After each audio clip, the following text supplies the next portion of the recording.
ಎಲ್ರಿಗೂ ನಮಸ್ಕಾರ. ಜಪಾನಲ್ಲಿ ಈ ಥರ ರಸ್ತೆಗಳಲ್ಲಿ ಮತ್ತು ರೈಲ್ವೆ ಟ್ರ್ಯಾಕ್ಸ್ ಮೇಲೆ ಈ ಥರ ಹಾಟ್ ವಾಟರ್ ಸ್ಪ್ರಿಂಕ್ಲರ್ಸ್ನ ಆ್ಯಡ್ ಮಾಡಿರ್ತಾರೆ.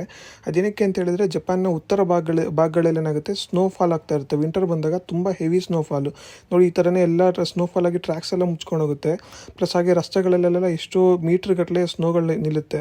ಸೊ ಆ ಥರ ನಿಂತಾಗೆಲ್ಲ ರಸ್ತೆಗಳಲ್ಲಿ ಜನ ಓಡಾಡೋದು, ಇಲ್ಲಾಂದರೆ ಕಾರ್ಗಳು ಓಡಾಡೋದು, ಟ್ರೈನ್ ಓಡೋದು ತುಂಬ ಕಷ್ಟ ಆಗುತ್ತೆ. ಈವನ್ ಮನುಷ್ಯರು ಓಡಾಡೋಕ್ಕೂ ತುಂಬ ಕಷ್ಟ ಆಗುತ್ತೆ, ಯಾಕಂದರೆ ಜಾರುತ್ತೆ ಅದು. ಇನ್ನೊಂದೇನೆಂದರೆ ಊದ್ಕೊಂಡು ಹೋಗುತ್ತೆ.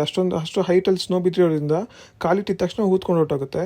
ಅದರಿಂದ ಏನು ಮಾಡಿದರೆ ಜಪಾನ್ ಅವರು ಒಂದು ಯೂನಿಕ್ ಸೊಲ್ಯೂಷನ್ನ ಹುಡುಕಿದ್ದಾರೆ. ಏನಂದರೆ ರಸ್ತೆಗಳಲ್ಲಿ ಸ್ಪ್ರಿಂಕ್ಲರ್ಸ್ ಪೈಪ್ಸ್ನ ಆ್ಯಡ್ ಮಾಡಿ ಸ್ಪ್ರಿಂಕ್ಲರ್ಸಿಂದ ಹಾಟ್ ವಾಟರ್ನ ಹೊರಗಡೆ ಹಾಕ್ತಾರೆ.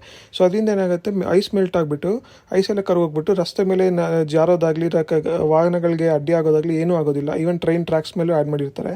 ಸೊ ಇದು ತುಂಬ ಅಂದರೆ ಸಖತ್ ಹೆಲ್ಪ್ಫುಲ್ ಆಗಿರುತ್ತೆ. ಸೊ ಇನ್ನೊಂದೇನೆಂದರೆ ಇದು ವಿಶೇಷತೆ ಏನಂದರೆ, ಈ ಹಾಟ್ ವಾಟರ್ನ ಈ ಭೂಮಿಯಿಂದ ಉತ್ಪತ್ತಿಯಾಗುವಂಥ ನ್ಯಾಚುರಲ್ ಹಾಟ್ ವಾಟರ್ನ ಯೂಸ್ ಮಾಡಿ ಕೂಡ ಈ ಥರ ಇದು ಮಾಡ್ತಾರೆ. ಕೆಲವು ಕಡೆ ಎಲ್ಲ ಅವರು ಸಪ್ಲೈ ಮಾಡ್ತಾರೆ ಹಾಟ್ ವಾಟರ್ ಸಪ್ಲೈ. ಬಟ್ ಕೆಲವು ಕಡೆ ಎಲ್ಲ ಈ ಥರ ಹಾಟ್ ವಾಟರ್ ನ್ಯಾಚುರಲ್ ಆಗಿ ಯೂಸ್ ಮಾಡಿ ಈ ಥರ ಸ್ನೋನ ಮೆಲ್ಟ್ ಮಾಡ್ತಾರೆ. ಈ ಇನ್ಫಾರ್ಮೇಷನ್ ನಿಮಗೆ ಯೂಸ್ಫುಲ್ ಆಗಿದೆ ಅಂದ್ಕೊಂಡಿದ್ದೀನಿ. Thank you.